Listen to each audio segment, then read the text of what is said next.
It's sure another lovely Saturday, but a very special Saturday because it's the Saturday that heralds Nigeria's 63rd independence anniversary celebration. That's what makes today's edition of Politics Today quite interesting. My name is Sonny Duke Okosi, your host on the program. We also promised you to get on set today a famous scholar, academician, politician, economist, public affairs commentator, a leadership consultant, and all of that. I'm talking about the one and only Professor Pat Otomi. But unfortunately, he wasn't able to make it here today due to some unforeseen circumstances. We pray that God strengthens him wherever he is. Okay, I have with me here the convener. Nigeria cannot continue like this. Is also a former civil society activist, public affairs commentator, and analyst, a development expert. Let me thank very especially Pastor Tony Akeni Lemoine. Thank you for joining me on the program. It's my pleasure being here. Yeah. Evangelist Tony Akeni is more It's the same correct.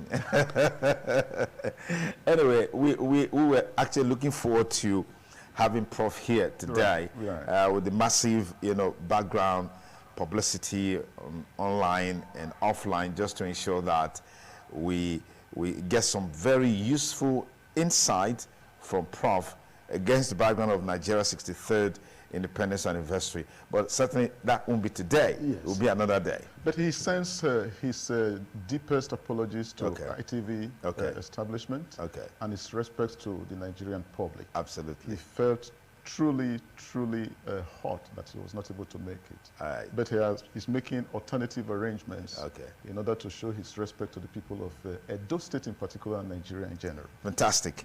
Okay. Every independence anniversary celebration gives us the opportunity to reflect on where Nigeria is, where it's coming from, and of course, where is it going? In several lectures that we've had this year on the ITV radio platforms, we've continued to ask these questions. And the essence of it is not just to ask the questions, but also proffer solutions and proffer answers. Today on the show, we'll take it further. We have Tony Lemoine here, and you are also there to give us your views, your opinion, and your perspectives on Nigeria at 63. That's certainly an age where you should expect a lot coming from the country. I mean, if Nigeria were to be a human being, whether male or female, certainly at 63, there's a huge expectation in terms of deliverables and impact. But can we say the same for the country? Absolutely not. The country is bogged down by the challenge of insecurity. It's now in its worst economic state.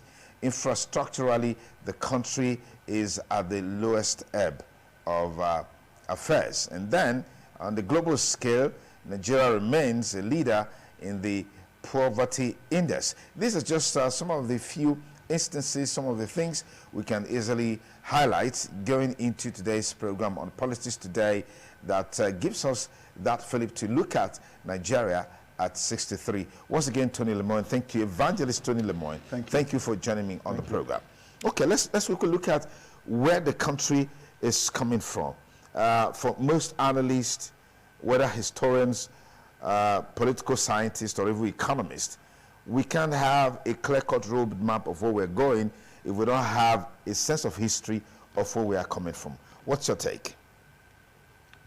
Nigeria at 63 in the year 2023 has more potholes today than we had in 1960. We have more traffic logjams and more women who are being rushed to hospital dying in vehicles. We have less ambulances in 2023 than we had in 1960. When it comes to the education sector, we had sterling graduates who were the envy of other African nations. I remember reading a Tanzanian newspaper about 20 years ago, and of all the personalities they were citing, out of 10, 7 were Nigerians that the people of Tanzania admired. But to the curiosity of the Tanzanian journalists themselves who were involved in that forum, they said they cannot understand why Nigeria should reduce Zik, the Owele of Africa, to Zik, the Owele of Onitsha. So there is this backward retrogression in so many sectors. Countries that had independence, the same time we had independence, or even those that had independence 10 years after we had independence, they have frog-leaped forward. And today, they can breathe. Their citizens can breathe. Their citizens are living. In Nigeria, instead of 200 million Nigerians, we have maybe 5 million souls, and then 190 Nigerians who are living dead. Living dead because of lack of the necessities of life, lack of the institutions that ought to produce a dynamic population that's supposed to throw its talents and gifts into reproduction and production of goods and services. Instead, as we speak, we are still importing toothpick. I remember 20 to 25 years ago, there are sections of Ilupeju, for instance, in Lagos. You had industries that were producing a lot of the things we import today. They were producing porcelain, ceramics. They were producing so many varieties of goods. But these days, the things that we find in our country, apart from the free individuals who have taken giant leaps forward, they are slippers. The slippers our households wear today, a lot of them are even imported. And then within Nigeria, the states that make up part of this country, they are also not taking any challenge in spite and irrespective of whatever allocations they are making internally generated revenues. I do not know, for instance, where Edo State, where I have lived for more than 40 years, there is no factory that manufactures slippers. In other words, even the slippers that people use here are from Ibadan or Lagos. That is what I mean when I said even the states, they are not taking challenge to say that the little we can do, we should do them. Okay. What you have are consumption establishments, eateries, amusement parks, things that themselves amuse the flesh, but cannot cater for this present generation and posterity. So we are a long way away from where we ought to be. We are not even halfway there. Okay.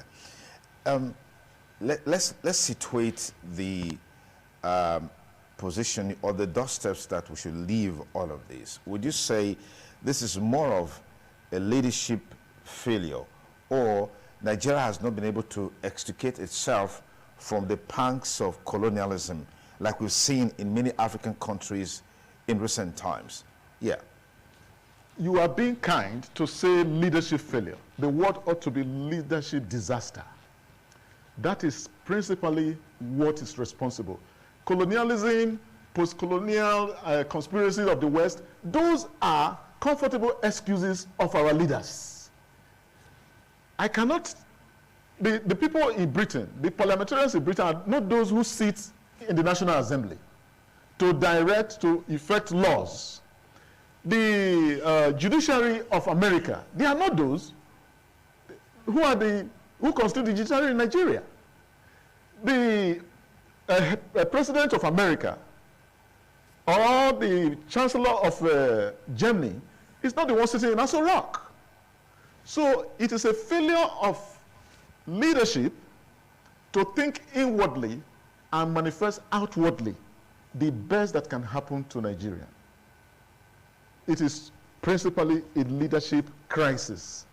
And that is why Nigerians, recognizing this to be the case more and more in their number, rose massively in 2023 with a common binding determination that Nigeria should not continue like this. And out of all that we had in the landscape, political landscape, They've identified someone who embodied the vision, the mission not just of survival, but the mission of prosperity, which can only come from living a culture of consumption to a new culture of production. Because no nation survives without production. If you live just to consume, first you'll be a liability to yourself, your immediate environment, your continent, and eventually the world. This happens, you can demonstrate this graphically when you use countries that have produced refugees and throw their refugees on other countries. Okay. You become a crisis to the world. Yeah. And it is usually as a result of leaders who refuse to reflect on the practical things need to be done to take their countries out of the tunnel. Is this more of a challenge with the political class, as it were, in putting Nigeria on the trajectory of growth, of development, of progress, and of peace? I mean, we can just reflect back to the years gone by of our forefathers, of the heroes and the heroines of Nigeria's democratic experiment, Nigeria's political history, the Zigs, the Awolowas, the Tafawa Balewas, Ahmadu Bello, and the likes, as we know them. There was a culture that they developed. Would you say that culture was sustainable? If it was, how come that has not translated into what it ought to be as far as development is concerned within the context of Nigeria? We departed from every cultural dimension of society that is progressive to a culture that is governed by political juggernauts, a culture that is governed by political truancy. The life our forefathers lived is a whole planet apart from the one we live today. And the truth is, all of this can be traced to the political failure of our people, the political failure in political vision of our people, failure in economic vision of our leaders. When, before now, say in the 60s and 70s, as we were extricating ourselves from the strings of colonialism, and then we were entering what we thought was going to be a free ride in independence, you will have political representatives who will go home, consult their people, and address their people as leaders. Today, the political elite expect octogenarians, people in their 80s, people in their 90s, even traditional rulers, to rise and stand up for them and call them leaders, even their traditional rulers. So there is so much disorientation and a separation from the ethical standards that ought to guide leaders, and that we make them productive and reflective of not only the time they live in and the generation they serve, but even what they will hand over to the next generation. Today, thugs rule our society at different levels.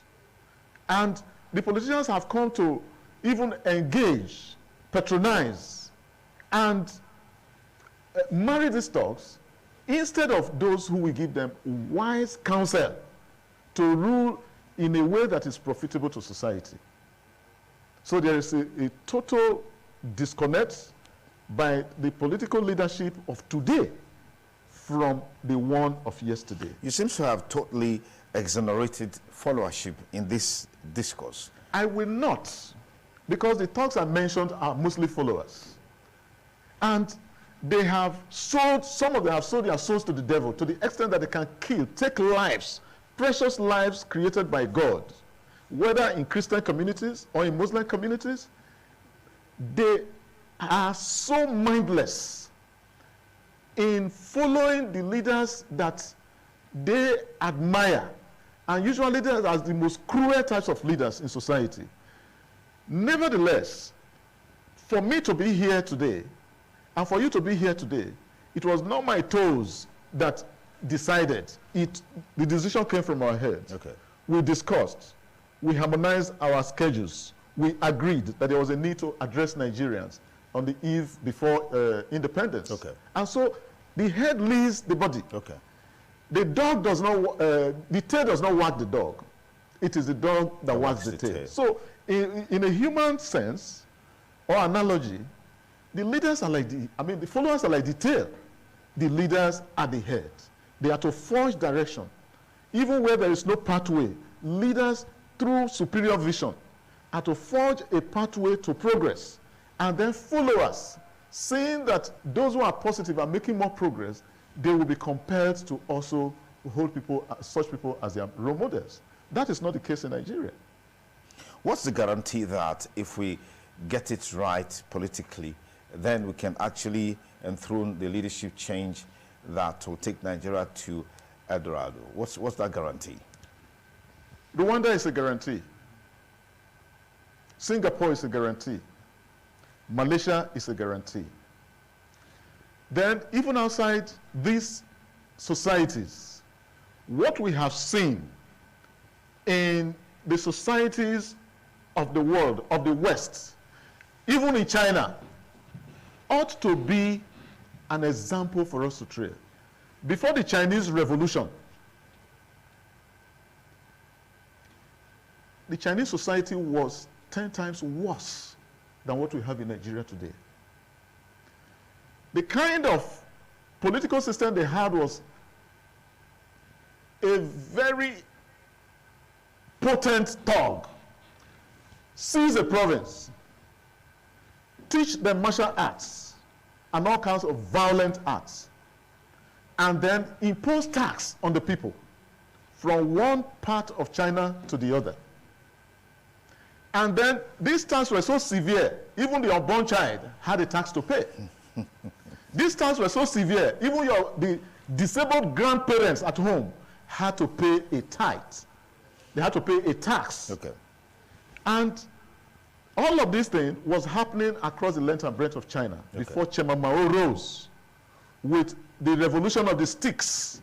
Perhaps the revolution of the sticks or something close is what many African societies are looking for. But I pray that that day does not come, that we are able to dialogue our way out of this Stygian, ugly tunnel into the light of a better society through reassessing where we are coming from and agreeing collectively that we have failed, that our leaders have failed us, and followers have also failed, and then agreeing that we need to develop a roadmap. We saw that roadmap by some special divine coincidence in the person of Peter Obi in 2022. That was why the Labour Party opened its doors and windows for Peter Obi and every like-minded person to come in. But before he came in, there was an underground swell of activism, economic activism, judicial activism, and every branch of civil society activism that was founded by the person of Professor Patu Tomi. He first started as NC Front. We started Nigeria Cannot Continue Like This, March 2018. You remember you are aware of it. You were even in the original, that is the parent platform. The formative stage. The formative stage. Okay. You are a living witness. And may you live long to be the generation that will enjoy what we envision together. Amen. Shortly after NCC Light came on board, we were so delighted. First of all, I called Professor Patu Tomi. That same March, he was outside the country, and he said something that I will never forget. He said, "Comrade Tony, I have come to a place in my life when being a president of a country is not a matter of urgency. It's not a priority. But establishing a platform through which a younger generation of Nigerians that sees things and do things differently from our generation, we emerge and take control of this country. Because our country is going to the jackals, the dogs, and the hyenas." And because of that statement, I was so delighted when, in 2020, we saw the formation of Nigerian Consultative Front, NC Front, which he led with the likes of Agbakoba, the SAN, Falana, and the late Malakai, former Central Bank Deputy Governor, and brilliant exponential minds like that. And then when he came on board and he raised that cry. We joined in to raise the cry that Nigerians from the 36 corners of this country and the Abuja Federal Capital Territory, we now have a canopy for all those who think alike to come together and hold a new torchlight for this country and its populations to follow. And that led to the formation of the Big Tent. The Big Tent is an acronym for even political parties themselves who did not feel in sync with the bequests of APC, the legacy of PDP. Yet in their small size, there is no way they can overcome these parties. So we reached out to them. It was a very liberal door for all of them to come in, and they did come in. And we formed the Big Tent. It was at the maturity of the Big Tent, by coincidence, that Peter Obi left that ship called PDP. And I placed it the very day he released his letter of resignation from the PDP. I saw it. I called Professor Patu Tome, and I said, it looks like God is seeing what is going on in Nigeria. Why not we throw the door open for Peter Obi to come to the Labour Party? And then I will also not forget what Professor Patu Tome said. He said, comrade, I have no objection at all. In the Labour Party as we have it today, we have a few presidential candidates. But these things can be talked over. If you can see a man who bears a torchlight that is bright enough for the 36 states of Nigeria, all religions and all tribes. And so we welcomed with open hands Peter Obi into the Labour Party. The rest is history, as they say. The rest is history. But I just want to take you on a point quickly. Most analysts will say that if you want to move a country forward, build an institution. The institution will drive the country in the direction it ought to go, and do not allow such a country to revolve around an individual. From the analysis that you gave, the presence of Peter Obi gave vent and life to all of these engagements, negotiations, discussions in terms of forming an alternative to the regular political parties that we had. Isn't that a dysfunctional strategy or structure, as it were, in line with the fact that we want to have a country where we are not building around an individual, but we're building around an institution, because that seems to be more sustainable?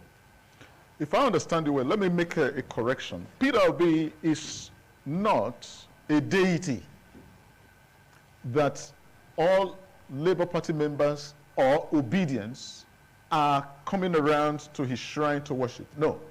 As a matter of fact, he is one of the most convincing, analytical, consistent, philosophical, genuine, and more importantly, self-persuaded individual who believes in the analysis you have given, that leadership should emerge from institutions, that institutions are the first things that should happen to a society.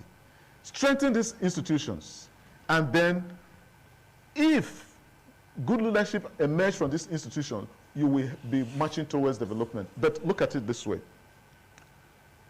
No matter how gigantic and powerful a lion without a head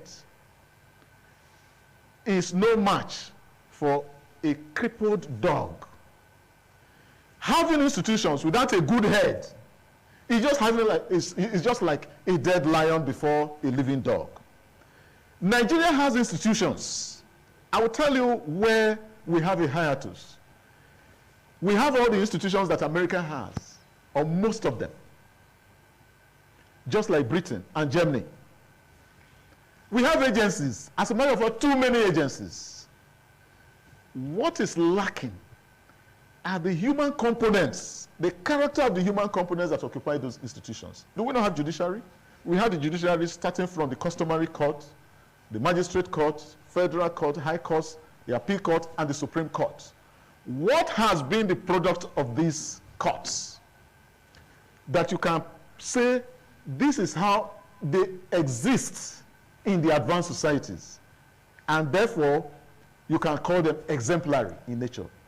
So Peter Obi coming in did not come in to say that everybody should look unto him singularly as the savior of Nigeria. He said, I'm coming to serve. So somebody who has offered himself as a servant from the word go, and who is not yet in a position to serve in the capacity at the presidency, cannot be seen as, or Labour Party cannot be seen as building its entire household and political framework around Peter Obi. He's an individual who stands out with his principles and ethics, and that has provided the direction, the light, a role model for others to follow. That is why you hear the clamor. The clamor and the din is high because his personality is high. But if we find fault in him as we develop the Labour Party, if we find any deviation from the original cause that made us to embrace him, we'll be the first to tell him. But we'll tell him inward, we'll tell him inside our households that the public may not be aware of. We will not do it like some individuals have taken it like a cross, that they must crucify the person of Peter Obi publicly, they must humiliate him, they must disgrace him, they must tarnish his image, they must tie him with thugs and criminals. We will not do that because, first of all, it is not in the tradition of Africa. Okay. It is not also in the tradition of the scriptures. Matthew 18 from verse 15 to 18 says, if your brother offends you, meet him, you and he alone, and tell him that, my brother, you have done this thing that you ought not to do. If he disagrees, he said, get a witness, so that before God in heaven, there will be a witness. That I call this my brother because what he did hurt me. But he told me to go to hell. Please, if you join me with your wisdom, perhaps we can convince him. He said, if the man still tells two of you to go to hell, then call the entire church. And then let the church sit. In this case, the church is the Labour Party. Okay. Let the church sit and bring his accusations before him. Okay. If the church found that he is guilty and he did not humble himself to say, I am sorry, treat him like a rebel. Treat him like an outsider. Disfellowship him. Now, we have not had the opportunity, or people who are tarnishing Peter Obi's image have not sought the opportunity to say, we accepted into the Labour Party. So certain things are going wrong. Okay. Please, let's talk these things over. Okay.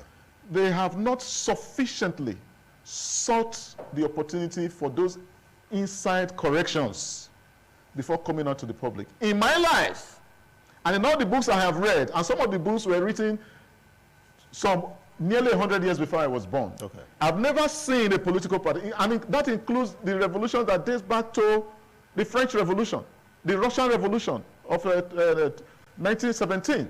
I've never seen a political party that will come out, even as, okay, let me reserve certain words. Okay. Let me just say land. Okay. Like APC and PDP. I've never seen any outrage within that will make them to bring their presidential candidates shortly after election to say, this man was this our presidential candidate was this our presidential candidate was that. Okay. Even if he's shitting all over the place and the ceiling, they worship him. We are not asking Peter Obi to be worshipped. He will be told the truth. I will be one of those who will volunteer to tell the truth in order to suffer the consequences. All right. As a preacher. All right. Thank you very much, Comrade Tony, Evangelist Tony Kenny Lemoine. It's a delight to have him here today on the program Politics Today, reaching you live on independent television and radio on the ITV network. As we x-ray Nigeria at 63, the leadership change we need. No doubt the country is not on the trajectory that we all deserve or we all desire, but of course, things can change if we get things done rightly. That seems to be the clamor. Now, before the 2023 general elections, we had a lot of analytical conversations in the build up to the election. And one thing that was quite clear at the time was the talk that the election was going to be a watershed. Maybe for those who won, it was indeed a watershed in terms of taking Nigeria on the path of peace, progress, and development. For those who lost, different perspectives are coming forth. Let me get your take on this. This feeling of 2023 election being a watershed. Did it meet that definition, so to speak? I will say that in the sense, and this is for the deep ones, the Nigerian people won the 2023 elections through the candidacy of Peter Obi.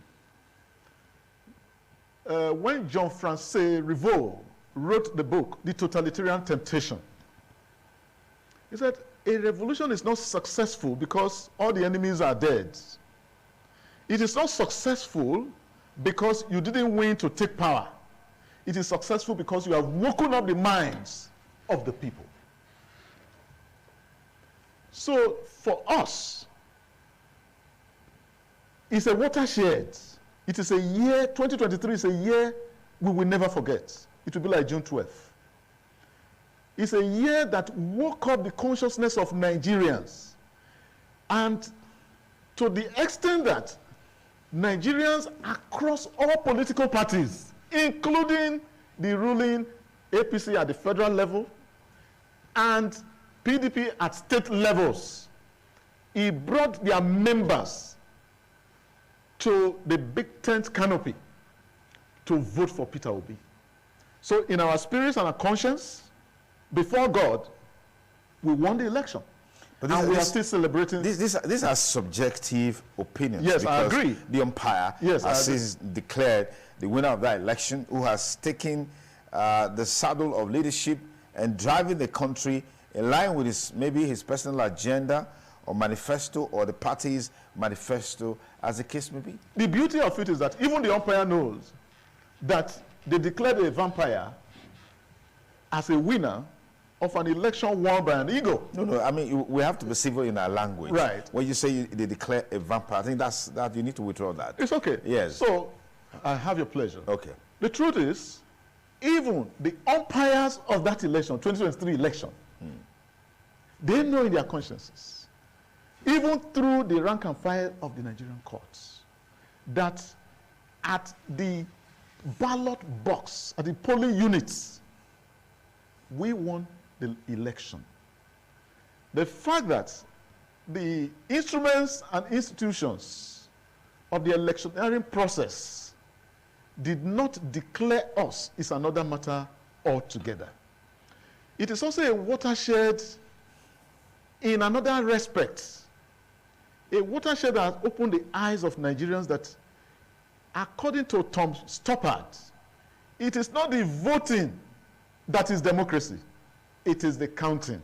We voted, but we have our votes counted in order to enable the actual winner to emerge. Yeah, that seems to be a major concern, because these interpretation and analysis of what democracy is usually a function of the whims and caprices of who is defining it. Exactly. Isn't that a big concern? It is a big concern. Yeah, but can't we have some universality of what democracy is? We are on the march towards that universality, that uniformity, that one purpose of nation building. But it's not going to come in a sprint. It's not going to come in 1 month. And that is why I love the word you have used, watershed. It is the fact that people were shortchanged of their actual choice of who they want to lead them, and welcome those who were sleepy or who were neutral or who were indifferent before now. They have been insulted as much as I have been insulted, as much as the conscientious Nigerian out there have been insulted. And so they have a new sense of determination, or a new and living light to the fact that this country is in need of rescue. A political party that gives us rules that all the exit points or entrance points to Benin City, to Edo State, they are impassable. It takes you agonies to pass through them. Some have constituted a nest for kidnapping. So how do you convince Nigerians that this being the result of your leadership, Nigerians voted for you? So those Nigerians who feel insulted, those Nigerians who are in pains in different ways, have seen 2023 as a watershed of either the first time realization or a repeated realization that we need to come together as a country and take this country back from those who have put us this way, who have brought us to this abyss. What's your take on this consensus of views that the Labour Party, of which you are an integral part, try to be manipulative in terms of information to create a wrong impression about the 2023 election? And that narrative is still what is still there in the public space. I mean, the election outcome has been tested in court. The claim that Peter Obi or the Labour Party won fell flat on its face. I mean, what do you make of that? Well, when you say the public, it is not really the public, but the sub-institutions and loyalists of those sub-institutions that have manipulated victory out of our hands. Yes, at the first court experience, we have found certain things that ought to be in place. And I'll be the first to tell you and suffer for it. There were certain things that ought to be in place that were not in place.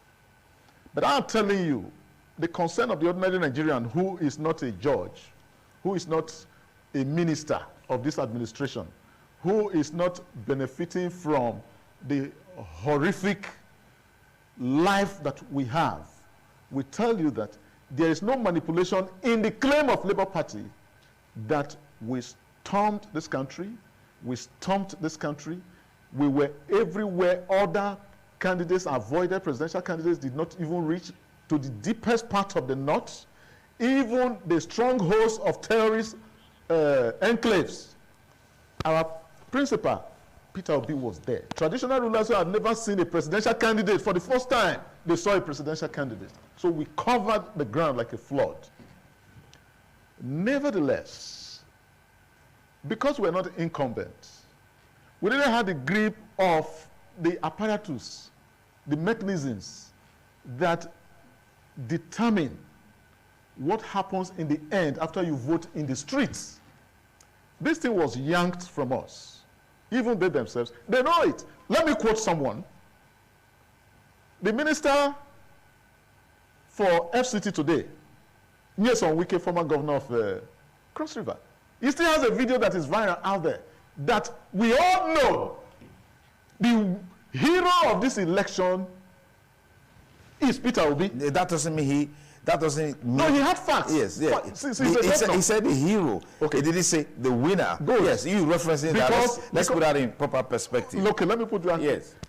He is a very clever individual. You cannot have 10 people running a race. You call one the hero and you raise his hand. Not in private, publicly. And then the one who is not a hero or a lesser hero, you give him the medal or the trophy. So it was a euphemism to escape the confession that Peter Obi was the winner of the election. It's as simple as that. But that's also a subjective opinion. I mean, his views or perspective is subjective. It's not objective. While I agree with you that it's subjective. But there are those who will contest that even right here on the program. Yeah. While I agree, or I may partially agree that it's subjective, remember, before May 29, Nyesom Wike was one of the 36 most important citizens in Nigeria. So out of 2 million people, the 36th citizen is saying that based on facts available to him, Peter Obi is the winner. But we didn't get the views of the 35. He was representing yes, them. we didn't have the views of the 35. He was representing 36 cannot be more than the 36 cannot be more than the 35, as it were, if we're looking at the number. But anyway, that's just on the side. If you just join us, it's still Politics Today, reaching you live on the ITV network this beautiful Saturday As is always the case, our studio line will be open shortly, so you can call and be part of the conversation. Please, when you do call, be civil in your language, be as brief as possible so that others waiting can also take their turns and make their contributions to our conversation today on Nigeria at 63, the leadership change that we need. Of course, leadership is an evolving process. Within the context of Nigeria, we may not be where we ought to be, but that is not to say in this past 63 years, we haven't made some gains, except that they are not as fast as we want them to be. They are perhaps not as audacious and omnibus as we want them to be, so that we can all feel it. In any case, the country is going through a trying time where the dollar exchange rate is almost about 998 naira to the dollar. Back to my guest here. All the presidential candidates talked about removing fuel subsidy, and we know the implications of that. It also means that even if we had probably a person like Peter Obi in the saddle, we may also have been where we are today in terms of the exchange rate, in terms of the fuel price, and all of these realities that are staring out at our face. Yes, Peter Obi was one of those economists and socio-economic analysts who agreed that there was need to remove fuel subsidy. But he identified and amplified the reasons. He also identified and amplified the steps to be taken before the removal of fuel subsidy. If, as a family man, let me bring it to a level that the ordinary hawker in the street of Edo and the larger Nigerian society can understand, relate to. If you say you are going to remove rice from the menu in the house because rice has become exorbitant, would that mean that you were also going to remove every other foodstuff? It means that you were going to bring an alternative foodstuff that the family will have to manage until your income improved. This was Peter Obi's approach. The grounds of Peter Obi and similar people who told the same line was that this subsidy issue is a huge crime benefiting very few people. There was a northern governor who, almost in tears, confessed that a friend came to him, and that must be a patriotic Nigerian. Maybe at the time he lost his conscience, then he found his conscience, and met the governor, Yaguda also, that, look, why don't you people remove this fuel subsidy? I am tired of making money. Because what they were doing, they were round tripping. Somebody will say that he has brought 3 ships. Go to NNPC. They will sign receipts for all those things. Whereas there's either only 1 ship there or no ship at all. And so those people, good people like this, or conscientious individuals, a Muslim governor said, no, this cannot continue and be helpful to the generality of our country. And he made that confession. That confession is in the open space. I'm coming. Now, when His Excellency Peter Obi talked about removing fuel subsidy, he talked about creating a runway that will lead to that decision.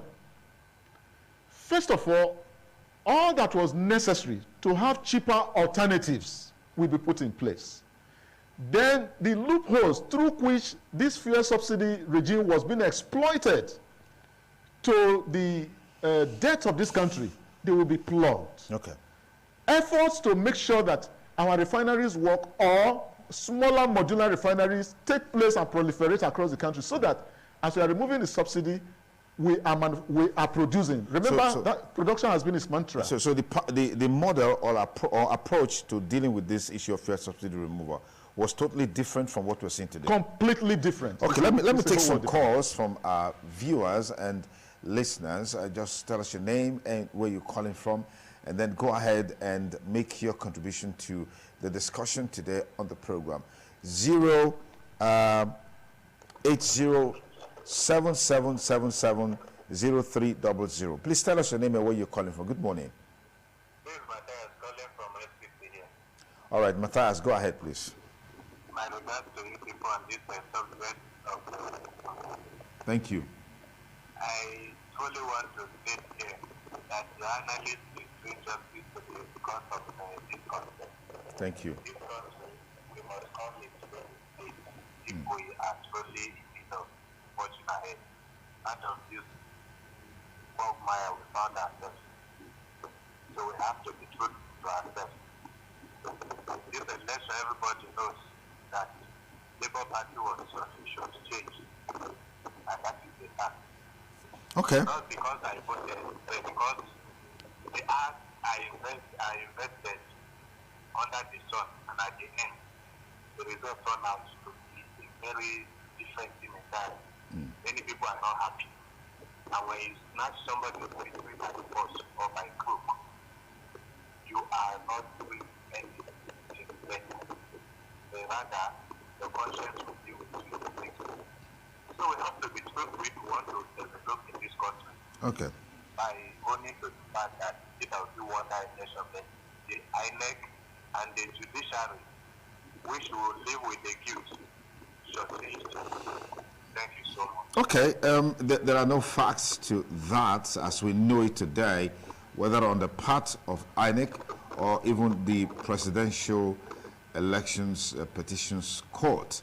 We're hoping and looking forward to what the outcome will be at the Supreme Court. But as we have it, on the part of INEC, the umpire in that election, Peter Obi didn't win that election.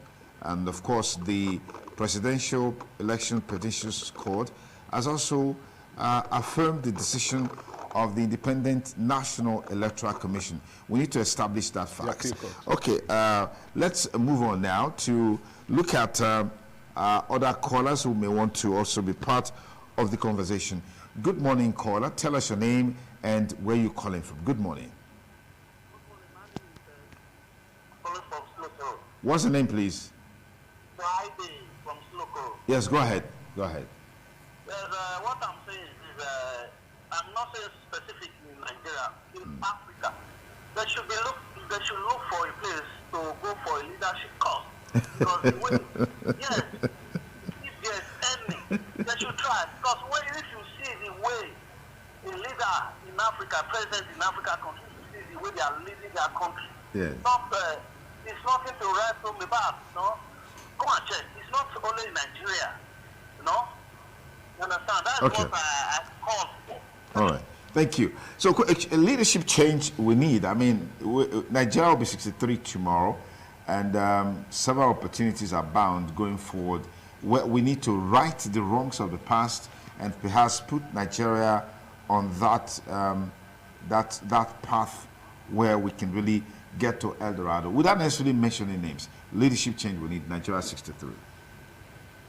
First of all, I want to appreciate the two callers that called. But let me make a very small comment on this latter caller, that we need institutions where they will go for leadership change. Some years ago, I read in a small pamphlet that you as a leader, you came to the seminar, you saw me in rags, and you spoke so well. But after you left the seminar, I became more hungry than you met me. The one who spoke about housing, you spoke so well. After you left, I became homeless. Then those who talked about education, you spoke so marvelously. I thought that when you leave, you will formulate policies that will address my children who are at home because I cannot afford their being in school. But I never saw you again. Where these leaders will go for a leadership course is actually important. But let me ask, have they not been to the US? Some years ago, the House of Assembly, the government of Delta State, sponsored the entire members of the House of Assembly to a course in the US. They came back. The potholes in Delta State increased. The hunger increased. Our governors who emerged from this watershed charade 2023 election were hosted by President Paul Kagame in Rwanda. They have come back. Since they came back, the roads that we were sneaking through, the mud have increased, the potholes have deepened. What we need is to arm our minds as a populace, as a people. We are more than the 2,000 people holding Nigeria's progress at ransom, holding us hostage. We are far more than them. If the rich and powerful refuse to let the poor breathe, then they are inviting the tyranny of the poor. When the poor will come and say, give me back my country or take my life. Each time the people come to protest peacefully, even after writing love letters to the police institution, or we are having a peaceful protest, they will tell them, go back home. You are not permitted. Why? The law guarantees that the people, that is institution we're talking about, the institution exists. Okay. The law guarantees that people have a right to gather. Ghanifai Wemi won that case long before he died. Then the police came to modify the process to say, before you gather to demonstrate, right, for us to know that your intentions are transparent. Now they write all those beautiful love letters to the institutions. They will reply back, we have heard information that is going to be hijacked. By hoodlums. By hoodlums. Actually, the hoodlums are the graduates of the political leaders who are in control of the police institution, who are in control of the judiciary, who are in control of everywhere. When you frustrate the people that they cannot eat, you close their noses so that they cannot breathe.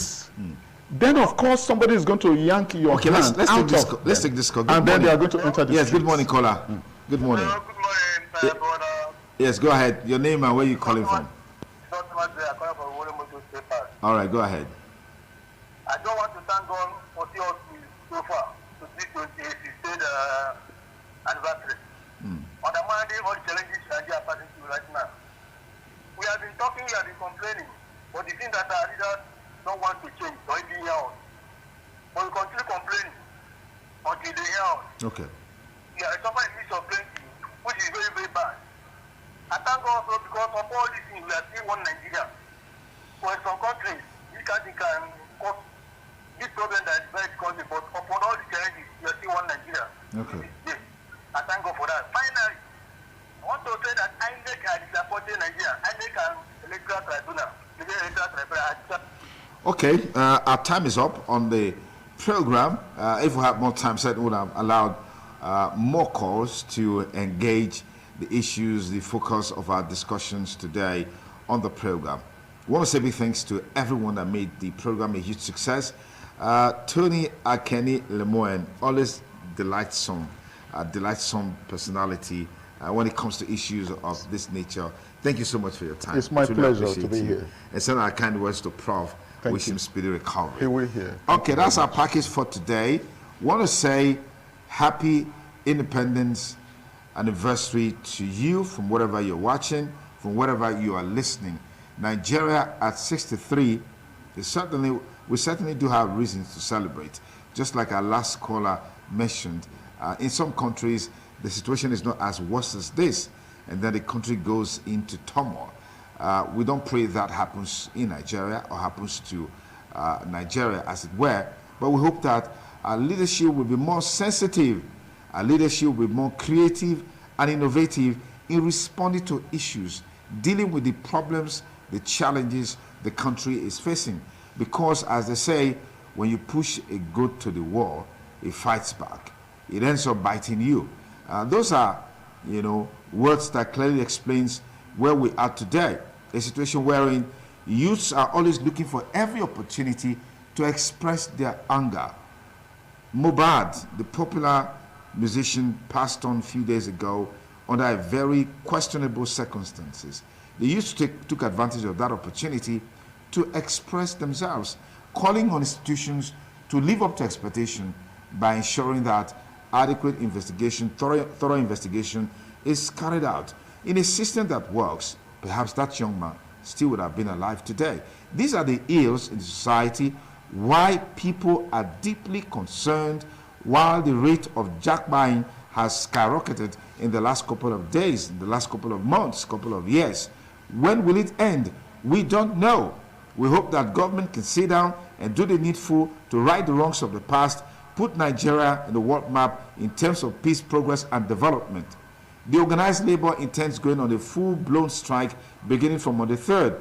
They have asked Nigerians to restock and ensure that they have more than enough to take care of them while the strike lasts. But unfortunately, Nigerians have become more pauperized, hungrier, and in penury than they were before. So even if they had the intention to restock preparatory for the strike, so long as the strike lasts, where is the money going to come from? So this is quite terrible against the background of where we are. But we hope that government can really match words with action, engage the organized labor to avert the indefinite strike. That's our take-out point on the program today. I want to say big thanks to Tony Lemoy for coming. Wonderful. And big thanks to all our viewers and listeners for being a part of the show. Big thanks to all our viewers on my Facebook streaming page. Thank you for staying with us. We'll look at the comments that you posted there. Share them in our subsequent presentation of the show. On behalf of the entire crew, I'm Sonny Duke Okosun, wishing you once again happy Independence Anniversary in advance. Bye for now.